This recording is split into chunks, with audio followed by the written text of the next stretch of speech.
want us to forget and what they want us to be oblivious to is that fear that they instill in us is our downfall. And our task is not to deny it.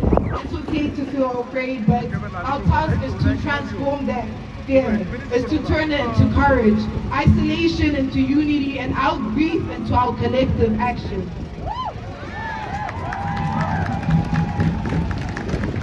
When we're up against systems where justice depends on who you are, what you look like, and continue to deny the protection of our communities, our liberation is in our unity. We must remember hate and division built on racism are centuries of propaganda designed to uphold neo-colonial systems that we see today. At their core, their function is simple: to breed indifference, exploit division, and marginalize communities. They work separating us by sowing fear, by convincing us our struggles are isolated. But history shows us the truth. Division is the tool. Unity is the threat. And I want you all to remember that we are not isolated from global injustice. We are not isolated from the wars unfolding in my home, Sudan, where millions are in dire need of assistance, where millions are trapped in a proxy war, displaced, starving, and denied of basic aid. We are not isolated from Gaza. We are not isolated from Congo. We are not isolated from West Papua. We are not isolated from any place where black, brown, indigenous, and marginalized lives are treated expandably. That same logic dehumanizes people abroad shows up here in Aotearoa. Targeting migrant, refugees, Muslims, Sikh, Modi, and other marginalized communities. For communities like the Sikh community, who are predominantly Indian, whose histories are shaped by British colonialism. Similarly to Sudan, we understand how these systems function. We understand how colonial powers isolate indigenous rights, fragment communities, and maintain control through division. And we see the legacy here in Aotearoa.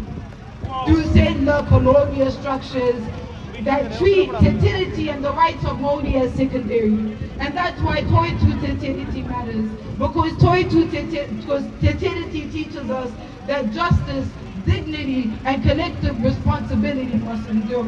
And I will say this today as we approach Waitangi, that until the rights of Tonga to Whenua are fully upheld, we will never see systems that truly benefit marginalized communities. And I want to reiterate, until the rights of Tonga to Whenua are upheld, we will not see systems that uphold the rights of marginalized communities. These systems were designed to dispossess Tonga to Whenua first, and then condition everyone, including myself, everyone else to benefit, to ignore, and remain silent with that disposition. So that becomes our responsibility as migrants, as refugees, as people who have arrived on this land. We must stand in solidarity with Tonga to Whenua. Because liberation that excludes indigenous justice is not liberation at all. Liberation that excludes indigenous justice is not liberation at all. Liberation that excludes indigenous justice is not liberation at all.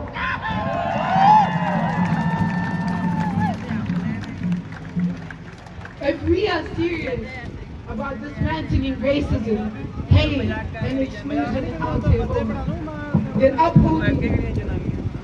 then upholding Tetiriti and the rights of Tonga to Whenua must be central and not optional.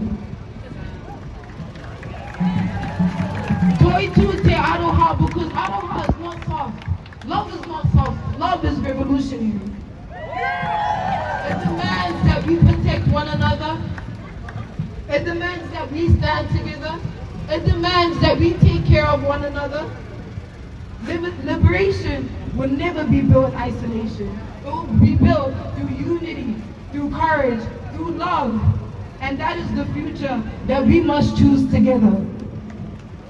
And before I leave, I want to reiterate one more time that until the rights of Tangata Whenua is upheld, we will not see justice in our systems in Aotearoa at all. I want you to all put your fist up with me.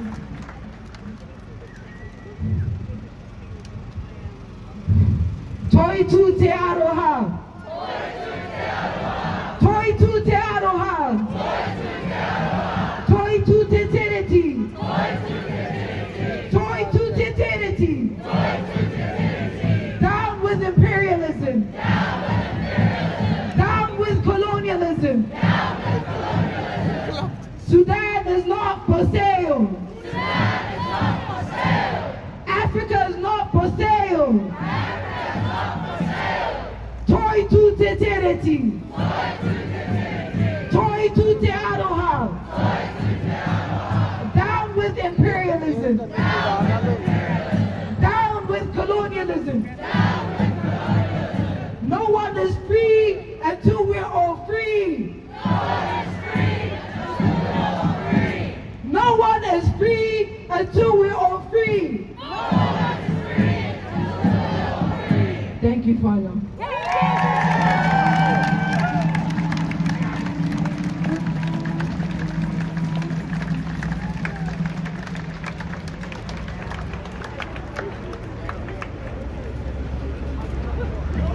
Wāpā, these kai kōrero and their kupu are really touching the heart, so powerful. Tēnā koe Whātima, e māngai nei te mana a o whenua o Sudan, a o tēnā tātou, kia kahara, we're almost to getting to the big dance in terms of our hikoi, and we're almost getting to the last of these chants that make up our haka. Nō reira, the next rārangi, the next line, repeat after me. Me aroha te tangata. Me aroha te tangata. You can probably guess already, but the meaning of that line is that we must show love to each other. And that is the kaupapa of today. So one more time. Me aroha te tangata. Ka pai, tēnā koutou. Our next kai kōrero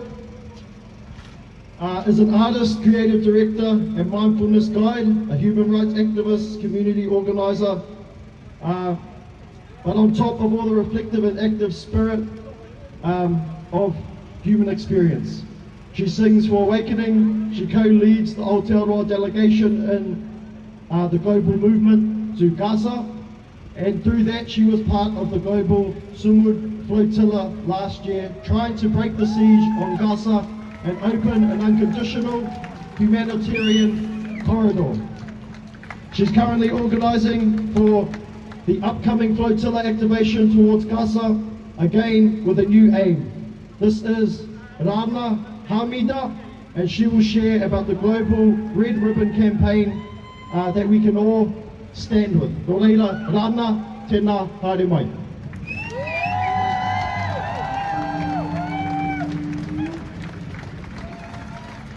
Assalamu alaikum. Assalamu alaikum means peace be upon you, and the way you answer this is wa alaikum assalam, and upon you. Assalamu alaikum. Thank you. Alaikum for all of us in here, everyone that is present on top of the ground and underground, the forces that we see and we feel behind our back and holding our spine wherever and whenever we are listening. We are listening to that aroha in our hearts. We're here today for unity.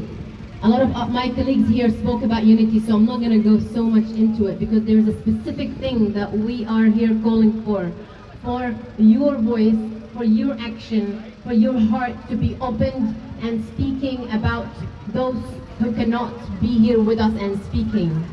Unity is not a word we chant and preach. Unity is something we do and commit to. It is the power we access when we choose to stand together, especially when the truth is uncomfortable and the waves are rough. My name is Rana Hamida, Palestinian daughter to parents and grandparents who were uprooted from